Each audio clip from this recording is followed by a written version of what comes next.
you a student, mentor, or parent that loves robotics? Then you're in the right place. Up-to-date info on all things robotics. This is the RoboZone Podcast with your host, Pete Ekman.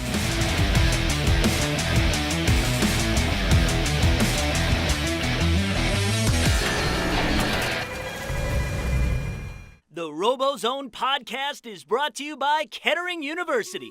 It's a Kettering-built world. Hello and welcome to the 62nd episode of the RoboZone Podcast. This podcast is for Tuesday, June 5th. In this episode, we catch up with Andrew Spiece, who's leading a mentors-only camp at Kettering University this coming weekend. In addition, we follow up with him to see what his thoughts about the prior season was.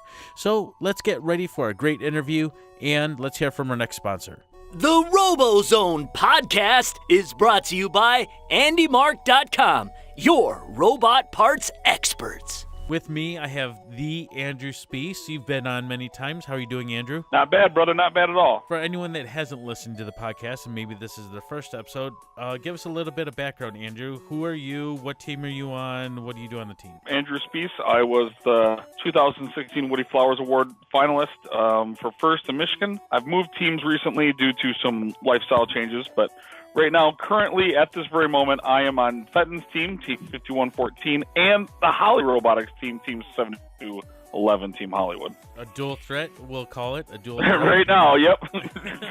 So how did Fenton do this past season? Can you give us a little bit of an update on what Fenton did? Yeah, Fenton did great. We ended up second place at the Kettering 1 event, and then we did really well. We made it to the finals in the, where did we go the second one? I don't remember. I didn't go to it. Gaylord. So we ended up second at both of our events, which is great. And then we ended up pretty well at states, and we qualified for Worlds. So overall, we had a good season. Kids were pumped up. It was a rebuilding year. Had a lot of young talent. So no doubt Fenton will do great again next year. Unfortunately, I'm not sure how much time I'll have to give them because I'll be working with the Holly team next door. So, but great group of people, great leader, and I highly recommend picking them whenever you get a chance. And let's expand, before we get into why I brought you onto this podcast, Andrew, let's recap the Power Up game a little bit. Did you like Power Up? Yeah, I thought it was an interesting game. Something new for first this year, the teeter-totter effect, I call it. I got to watch a lot of matches at Worlds this year. I got a fancy schmancy VIP pass and got to sit right on the field. This year was really great towards the end of the World Championships when the teams in the elimination rounds were going at it back and forth, and watching the crowd go nuts when one team would take over the scale. It was really exciting. I really liked the way they did that. It turned out to be really exciting in the end of matches when just controlling that scale and controlling the switches throughout the match, and just really gave a different feel of the game this year than it did in the past years. I was there at Worlds. I didn't get the schmancy pass that you did. Maybe that's their Microsoft, because you work for Microsoft, right? Maybe that's Microsoft talking. Yep, they were able to get me invited guest pass, which was great. I got to see the event from a different perspective. I think my favorite part of having that pass was being able to sit next to the field and really get a good look at the match play and the matches and how they went. During the elimination rounds, I was able to kind of bounce back and forth and see just some really awesome matches and some teams coming out of nowhere. Just really great to see. And it was really cool to see some teams this year that are kind of first time in the lead, right? Like the Brighton team, 3707. This is the first time they've really stood out statewide, and that was really great to see. And oh my gosh, to have the Blackhawks win the Chairman's Award was just unbelievable. To have another Michigan team in the Hall of Fame. Yeah, bananas. That's the word I used. That was bananas. Yeah, it was nuts. They deserved it too. We had really good seats at Worlds, and I sat right next to them when they did it. And it was just the coolest thing to be able to hug their leader Andy, which is another Andy, right? Yep. Was running up there, and I got to give him a hug right after he won it, and that was the coolest thing to see, is watching someone win that, and the tears from the kids' eyes, and just the amount of time and preparation they put in for that award. You can tell that they really felt it that day. So, did you think that everyone enjoyed it being at Detroit this year? I mean, what was the feedback that you received from the teams that you saw? So the feedback I received was the venue was awesome. What was nice about the venue was everything was right there. There wasn't a lot of walking in between things, so the pits were right next to the fields. There's some tweaks they can make from different spots that were a little narrow than others, but there's plenty of room to expand that, a foot or two, and I think they'll be perfect. I think it's the best venue I've seen ever for a first event, and they have room to spare. I think the only even when everyone got up to walk to Ford Field, even though the people mover had trouble, keeping up, it's just going to happen anywhere if everyone's trying to get there at the same time. They were still able to get them through pretty quickly. On the way there, I got to ride the people mover, and they had the police out there. They had the actual Detroit Police Department helping release and stop the people mover quicker as they filled them up. And it was really neat to see Detroit really embrace the event and have a lot of really cool stuff out for kids to do. Walking through Grand Circus Park when they had the human-size foosball table. It was fun to watch the kids playing on that. So overall, I thought it was just absolutely awesome. You couldn't have picked a better venue.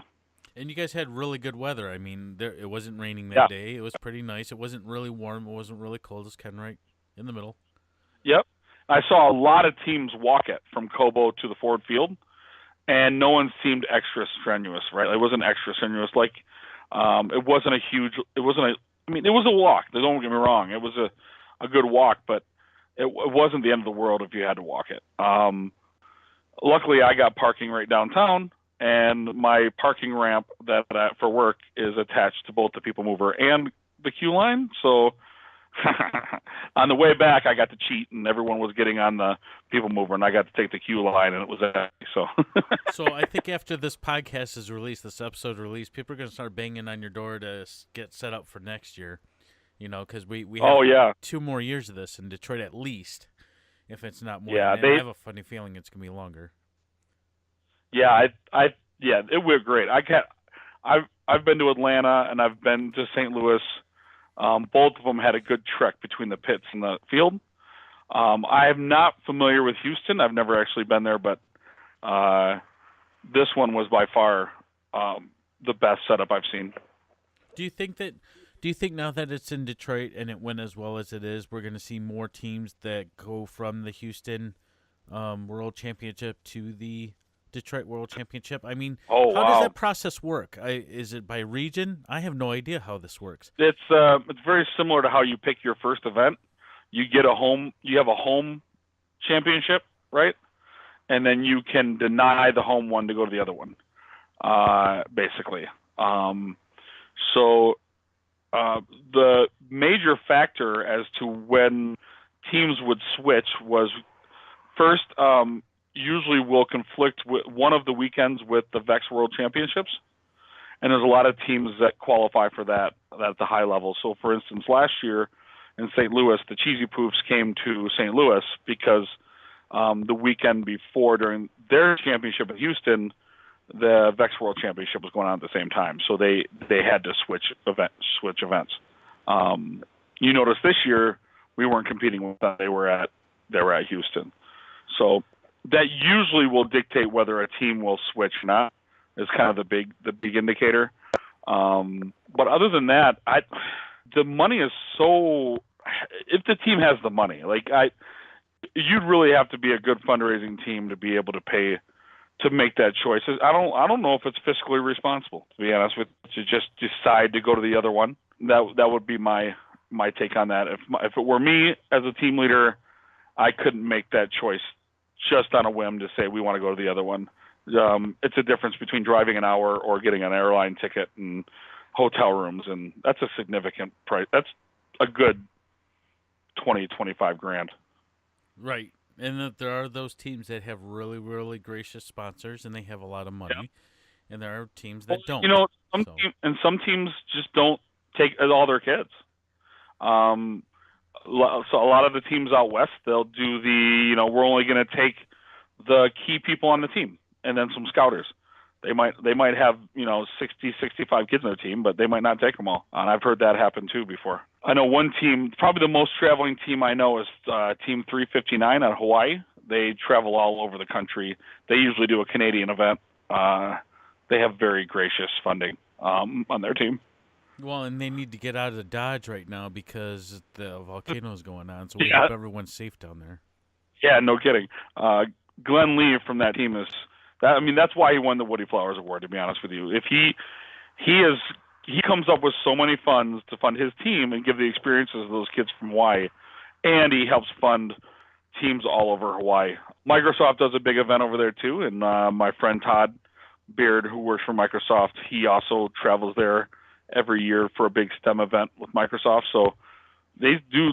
Hawaii is a pretty up and coming STEM hub, right? So that's pretty interesting. Who knows? Maybe there'll be a third World Championship at some point. I mean, we're only going bigger, so I mean. World Championship, Guam. I've been there. I was in the service. It's not fun. Anyways, so while we have you on, one of the reasons I wanted to bring you on the line, Andy, is last year I had the privilege of presenting a presentation at a Mentors Only camp at Kettering University, and that same event, which is an annual event, is coming up this coming weekend, correct? Yep, this Saturday. Now tell us a little bit about this Mentors Camp at Kettering University. So we get a lot of feedback from teams that are newly successful or who have been successful or just struggle working with students. Let's be real. Like a lot of the people that we bring in to work with kids and first are engineers by trade. Like they spend all of their lives training to be an engineer. They don't train to work with kids, right? And be able to and to be honest with you, I question how many of them read the first Mentor's Guide or that they even know that there is one. I've heard as a team leader and working with a lot of teams, there's definitely a need for people to reflect upon what they're doing with kids and how they can improve and learn from each other and be better at what they're doing working with kids.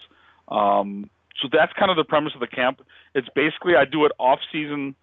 The purpose of the camp is so that none of the teams are competing at this time of year and is strictly a mentor-only thing, because by having the kids not there, they can talk about things that they wouldn't normally talk about with kids there.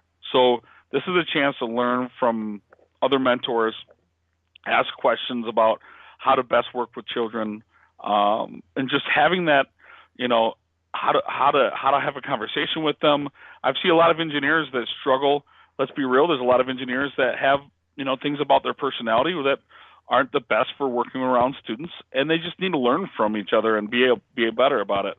Some of the things that we'll talk about there are like, I have Julia Green coming from the Killer Bees. She actually works for Oakland Intermediate School District. She's going to talk about, what happens when you have a student on your team in special ed, right? Let's say you have a student with an IEP or a 504.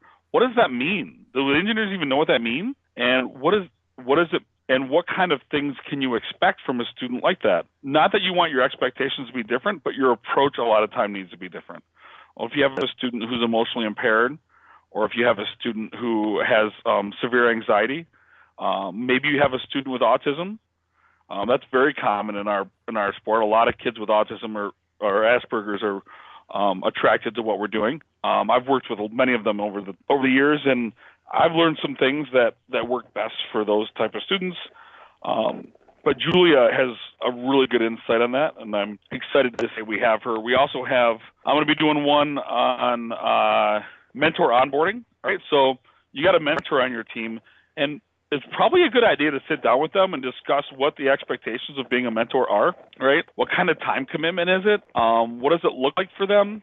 Making sure that they know what they're getting into a little bit. I've learned this from my role in my new job at Microsoft Philanthropies. I actually recruit volunteers to go in and teach computer science classes.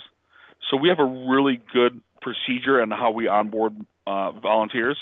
So I think I can use some of what I do every day and kind of relate it to FIRST and be able to talk about that I struggled with that as a leader, and I think it's really important that mentors get an idea of how to best do that. Another one we're going to do is, while Julia's here, she's also going to talk about first badges. Really great curriculum program for Michigan high schools. It basically sets a curriculum to first, and students can learn badges. The system is completely free for Michigan FRC teams, and we actually work with the state of Michigan on this. The Michigan Department of Education is involved in this, and there's ways for this to go on your transcript. And I bet you she'll be talking about that a little bit. Scott Stapp, our favorite fridge bot, right?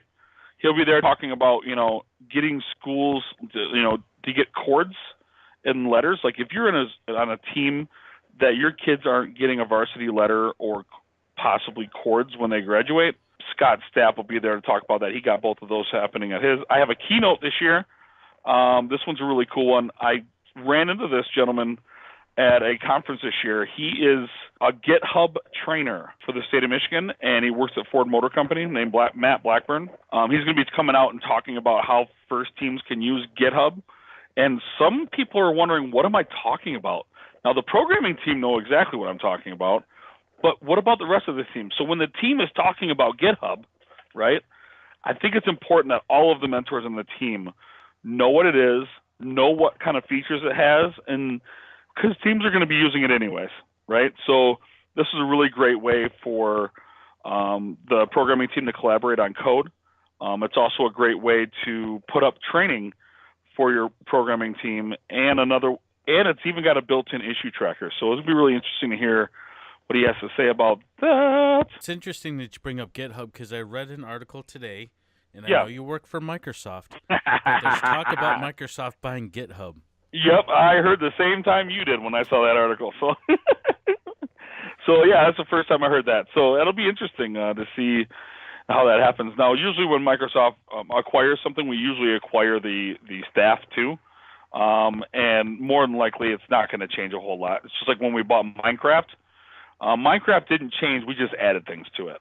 So right. I think you'll see something similar to that. LinkedIn, we just acquired. It'll be really interesting to see how we improve LinkedIn. So it'll be interesting to kind of see the changes that come up because of it. So back to the mentors camp. Is Kyle Hughes giving her presentation this year again? Oh, Kyle. I'll have to reach out to her. This would have been the perfect year. She's world champion. I mean, come on. I know, but I don't want to. I'll be honest with you, and this is all hearsay from me. She's been looking to retire soon. I joked with her. I don't know if you heard that episode, but I joked with her about it. I'll be honest. Her son is graduating. Her last son, Troy, great kid. I had him in. No, not Troy. I had Troy in class at Brandon. Oh my gosh, I can't remember. Gonna get you. She's gonna. I know. She's gonna be so mad at me. Anyway, Kyle, if you're listening to this, make sure you call this man right now as soon as you hear this and give him some stuff for it. And I'm probably starting a rumor, but I went past Clarkston. I was looking online the other day, and Clarkston High School is hiring a math teacher, and she's the math teacher at Clarkston High School. So I don't know what that means, but there's a possibility she's looking at getting out of there. So I don't know. We'll see. Kyle, if you're listening to this, I hope you don't retire. Not at least out of robotics. Oh, I hear you. I think you're too valued of a resource. I agree. But, she deserves the time off. She's put in all the time. Oh, yes. She's won a National Chairman's Award, and she has now won Einstein. She has achieved every goal you can in first. She's achieved the National Woody Flowers Award, so she's literally received every high-level award you can possibly receive in first. That, to me, deserves a summer off. But you know what? We'll have to, if she does retire, okay, if she does, we're not saying she is, but if she does retire, we got to have a party, man. Because I'm in. I don't think it's going to be the same kind of event if Kyle's not there. If anyone's listening right now, if you know if she's getting out of there, someone better be planning a party. Cause the reason I asked you about Kyle is because I took her seminar last year, and I did a presentation, but I took hers, and it was amazing. Just the amount of information about fundraising and stuff like that, and having their playbook, and it was. I wasn't the only rookie mentor there, and all of us were like, "Wow, this is amazing." So, I do have some pretty good business plan people coming. I've got Wendy Borima from 5907. I've got Susan Tippy from 862, last year's world champions. I've also got Joe Jakaitis. I don't know. I never say it right. But from 862, the world champions from last year. He'll be coming to do something on team leadership. And I'm doing a really special one. I'm giving out all the tips and tricks. How I ran my team, right, and my students, and how I got my students involved. I'm finally giving away my secret. I've yet to do it. I'm doing a talk on how to foster student-led initiatives on your team and how I did it with my team and the philosophies I used around it. I'm giving it away. I've never told any other team this. So yeah, I hope people come to hear it. It worked wonders. But when I left my team, my students were leading it 100%. I hope people come learn about that. This is my top secret tricks. So Andy, how do people? I mean, it's at Kettering University. Is it just on Saturday? Is it Saturday and Sunday? Just Saturday, 9 to 4. It's going to be 4:30. If you go to Eventbrite, Eventbrite's a really common website that you can go to find conferences and stuff, and you just search First Mentor Camp. It'll pop up. You can also find us on, look for the Facebook page First Mentor. It's also posted in there as an event, and you can actually register through Facebook. And there's still seating, right? There's still spots available, correct? Oh yeah, there's plenty of room. Kettering's a big place, man. We can take a lot, so bring it. Come on, bring your own team. Most of the this year we don't have much for First Lego League. I didn't get any presentations for this Lego League. I just couldn't find any. But we do have plenty for FRC and FTC related things to come out. We do have a couple all levels ones that will go to Ply. So, I mean, I guess if an FLL mentor wanted to come, there are a couple presentations there that are important. And if you're an FLL, at some point your kid is going to be an FTC. And at some point your kid is going to be an FRC. So you might as well come and start learning now because there's lots to learn.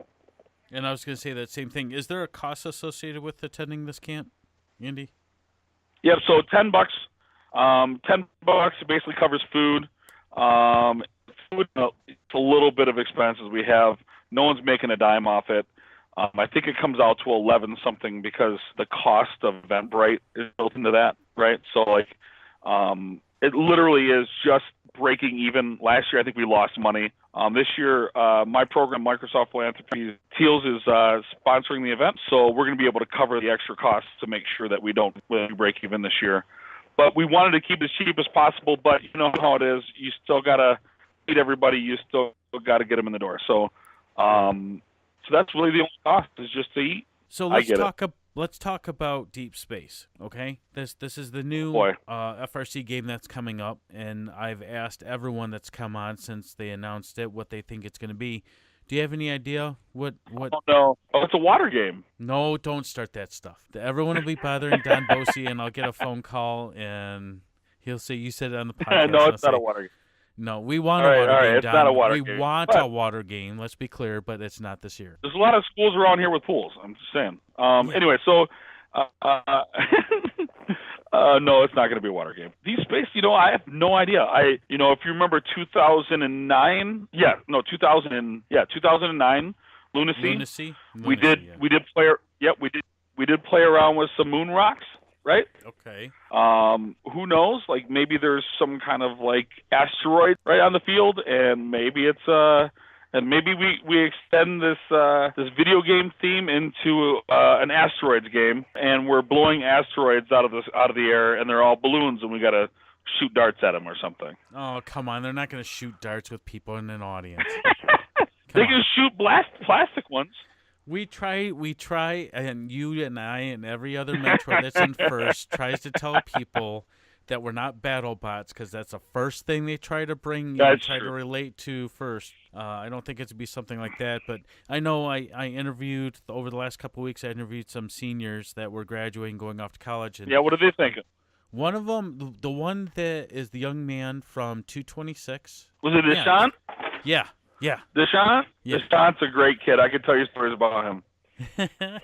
Well, he seems like a very a young man that has his goals set. So one of the things he said was that he thinks it's going to be a football kind of oriented object that we might have to pick up or throw. And ever since he said that, I'm like, how would we do that? And I'm looking up like the way that they have the NFL uses these pitching machines that are modified to where they can spiral a ball and, you know, throw it 70, 80 yards down the field. I'm like, well, how do I miniaturize that and get it ready? How do I start CADing that so I can get ready for the next I don't know. So I don't know. First has gotten really good at like coming up with their own game pieces too, though. So they could. The last couple of years, this year they just had the cloth over top of the crates, but in the past they've created their own game pieces. I think they like, because what was nice about this year was the game piece was widely available, right? Yeah. Yes. So I think they learned their lesson on that, and maybe because it was really easy to get cubes this year, right? Like, and you could sew your own cloth over top of it if you wanted, right? Right. Yes. So they might have learned their lesson that they want to keep something that's, you know, widely available and not something that they have to create themselves. So yeah, that's totally a possibility of football, because footballs are pretty widely available. Especially if they're Nerf. You know, if they got a Nerf sponsorship and they just use Nerf balls, right? I don't know, man. The only problem with Nerfs is, go ahead. Nerfs the outer skin will rip off too easy. Right. I mean, but maybe they have if they had a sponsorship with Nerf, and they always said that, or and I had Don Bosian a couple months ago. He said that FY18 and FY19 games were designed together, right? So those decisions for 19 have already been made a year ago. So maybe they have that time now to put the stuff in the supply system, get it ready to go. That's true, yeah. That type of thing. So maybe I have no idea, but it's going to be interesting. And we did a stacking year. Last year, the year before that was a shooting year. The year before that was a stacking year. There's a good chance we're not stacking something this year. There's a good chance we're back to some kind of shooter. So that's a good possibility. And I'm sure there's going to be some type of climbing or blast off or something. Yeah, we haven't had tubes. We haven't had tubes in a while. What was the last inner tubes? Oh, inner tubes. 2011, I don't like inner tubes, man. Come on, I don't want inner tubes. We're not doing this in the summer. Agree. We're not going to go put it on a pool. Come on. Well, I think one I've thing seen those in a pool. While we're talking about it, all teams should be out there finding deals on pool noodles now. Yeah. All teams, calling all teams. Idea. This is the time of year. Just make sure they're the right diameter. Noodles. Make sure they're the right diameter, because there's a couple different diameters out there. So yep. I don't want to see someone get disqualified for their bumpers because the pool noodles were they were the wrong diameter. It'd be a little embarrassing. We're not going to have bumpers next year. They've had bumpers every year. I wish, man. I tell you what, if anyone has a chance to go out and see an Okra event, right, just try out to one and watch one event and see metal on metal action. Right? You're making it sound like I'm telling you again, man. I'm telling you, it's a different game. So, and Andy, I got one more question for you, okay? This is going to be a doozy. So, we in Michigan have we have these little groups that make alliances. They have alliances where they do things together because they're in the same geographical area. I'll give you an example. MMRA, or Mid-Michigan Robotics Association. And then you have OKRA, right? You have Oakland County Robotics Association. Oh, yeah, that's right, a robotics association. We got one in the Bay Area. Yep. What's that one called? Oh gosh, I put you on the spot. I can't remember now. And then West Michigan is kind of their own thing on their own. They have kind of a. I don't think they're formal. Right. There is a West Michigan WMRA, West Michigan Robotics Association. Yep. So what do you think, besides, like fundraising together and, having events where they're together and they do things and hang out and all that stuff, what competitively, do you think there's a competitive advantage of having these groups? I know that's a loaded question, but do you think it's going to get to the point where, let's say the Killer Bees, which are in Oakland County, right? And and I believe the Hot Team is also in Oakland County, and we know they have a very good relationship back and forth through the years. So they kind of rely on each other. Do you think that's going to be more common in the state of Michigan as all these teams were now at 508 teams here and across the country? Do you think that teams rely on that when we go to states or when we get to the world championship, levels? I think each group has a different focus, right? When I think about all the groups as a whole, each one of them has their own particular focus. But if I'm looking, I guess two things. I guess I can take this two different ways. Each one of those have their own focus. Like Okra focuses on training kids in the fall. They have like a fall league. MMRA, it's a fundraising group where they get together and they fundraise together under a 501c3. They even have one team that's able to use the 501c3 to help get donations for their team because they don't have an entity to do so because they're a community team, right? The Bay Area, it's another similar thing where they share funding. I'm not familiar with West Michigan, but thinking in the future of FIRST, right? We're modeling FIRST after sports teams, right? Correct. The whole premise was after sports teams. So when do we? And I always question this in my mind: is when do we start looking like the sports team leagues, right? When do we get to the point where our state championship is so big that is our championship event, and the state championship is the highest event that kids go to, similar to how sports teams do in other sports like basketball and football and so forth, right? So I could see these little associations turning into your league championship. Or your divisions for the league championship. Or your divisions, right? Like, I'm just thinking, like, down the road, then you've got, if you think of a league, districts, regionals, states, right? Right. That's what they do in most sports. I'm wondering when we grow to that point where when we were at 500 teams now, there's 1,368 public high schools in Michigan. So we're halfway there is what you're saying. For public. I mean, that's not counting private, right? That's counting charter and public schools, not counting private. So maybe 1,500 teams across the state. So we're a third of the way there, right? So, when does that point come where we do decide to go that route? And that's going to be really interesting to see how we handle that, right? When we grow to the point where our state championship is as big as the FIRST championship, where, maybe the FIRST championship isn't the last event we go to. Maybe the state championship is. I don't know. When I've thought about that a lot. I could picture, regionals all over the state. We have districts now, right? What if we have the regional aspect where we go from 40 teams to 64 teams, and then maybe the state championship is 400 teams? Well, it's gonna have to grow. See, this is one of the things that as we get bigger, we're gonna have to include more teams. We're at 240 teams in our state championship right now. Yep. 240? We were 100. I thought we were 160. Oh, I'm sorry, 160. But we're going to get to a point where you may have to have 240 teams. If you have 16, right. You said how many schools are in the state of Michigan total? Right around 1,500. Yeah. Okay. So 240 teams, maybe 400 teams, which is a quarter of that total amount. Yeah. You're going to have to scale it up to some point. I feel bad for Gail and everyone for First in Michigan trying to figure that out. But who knows what's going to happen? I mean, it took 20 years to get to where we are now, right? For Michigan, which is I think that's faster than any other sport has grown ever. Because you think of football and basketball in their original days, right? Mm-hmm. I don't think they grew as in 20 years we're able to get in a third of the schools in Michigan. So Andy, do you think this is a true sport? And I'll just tell you I think it is, but I'll tell you that my school system does not.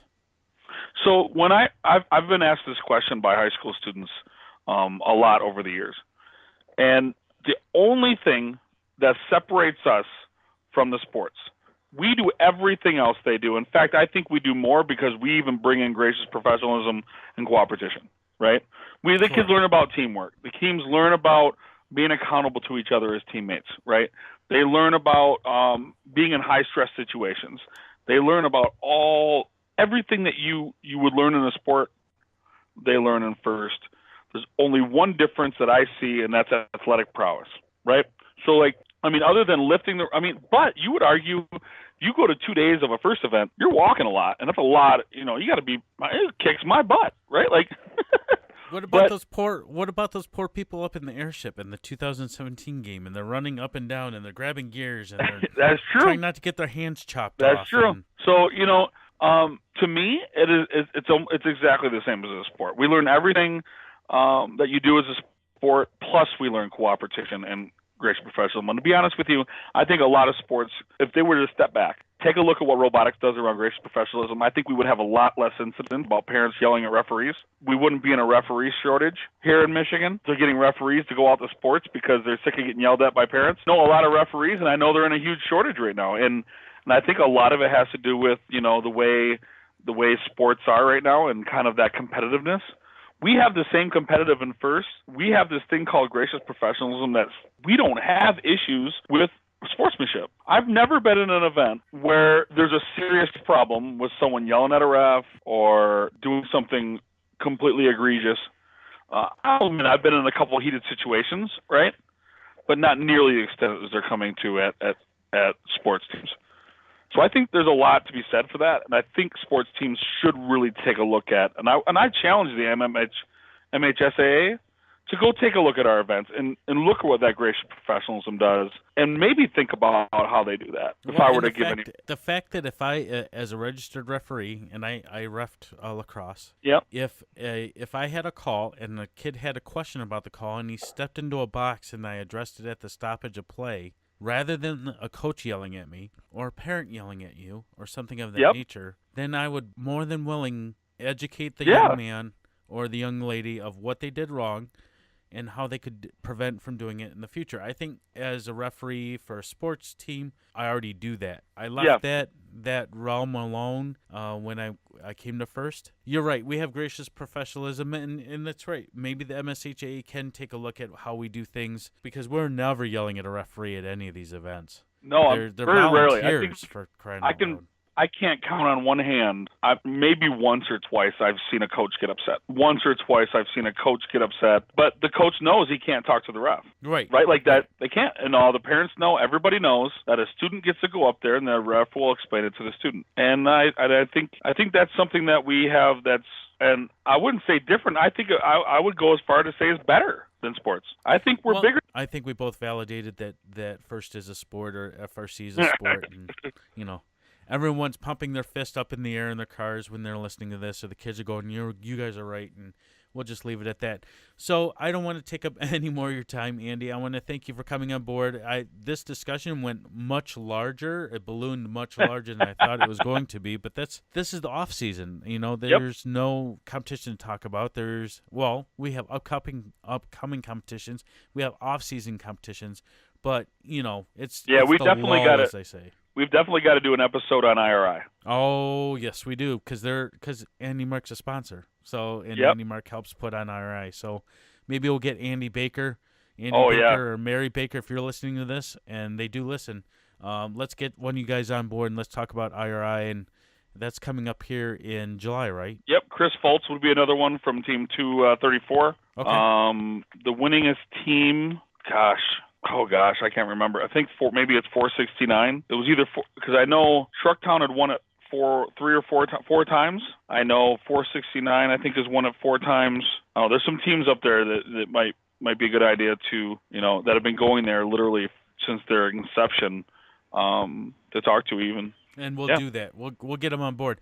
But Andrew, again, tell us who you are, what team you're with. And as you sign out, I guess that's all we need to know, because I was going to ask you, my leading question at the end is always, what do you think about deep space? But we already talked about it. All right, cool. So just tell us who you are, and how we could follow your team, and how we can find the event that's coming up this weekend. Excellent. So, Andrew Spiece, I'm from Team 5114 and Team 7211 out of Holly Robotics. You can find me on Twitter, at Andrew Spiece, or you can find me on Facebook. If you can't find me, it's kind of your problem, because if you Google my name, I'll come up everywhere. Spell your name, though. Andrew Spiece, Spiece. Then Also, look out, first mentor camp this Saturday. Come on out. We have plenty to register. Just find us on Eventbrite, or you can find us on First Mentors Facebook page. I look forward to seeing everyone out there this weekend. And thanks for coming on board, Andy. We'll catch up with you soon, okay? All right, sounds good. The RoboZone podcast is brought to you by AndyMark.com, your robot parts experts. Again, I'd like to thank Andrew Spiece for coming on board in the summer when the lull of the season is present, and also telling us about the Mentors Camp coming up at Kettering University this coming weekend. And with that, we end the 62nd episode of the RoboZone podcast. Thank you for listening to the RoboZone podcast. You can find us on Google Music, on iTunes Podcast, and also on SoundCloud. If you have an off-season event that you'd like to broadcast out to the robotics world, we'd love to have you on the RoboZone podcast so we can get that information out to the masses. If you have a subject that you'd like us to cover, please let us know on all our social media, and we will cover it. Thanks for listening again, and we will see you next week. The RoboZone podcast is brought to you by Kettering University. It's a Kettering-built world.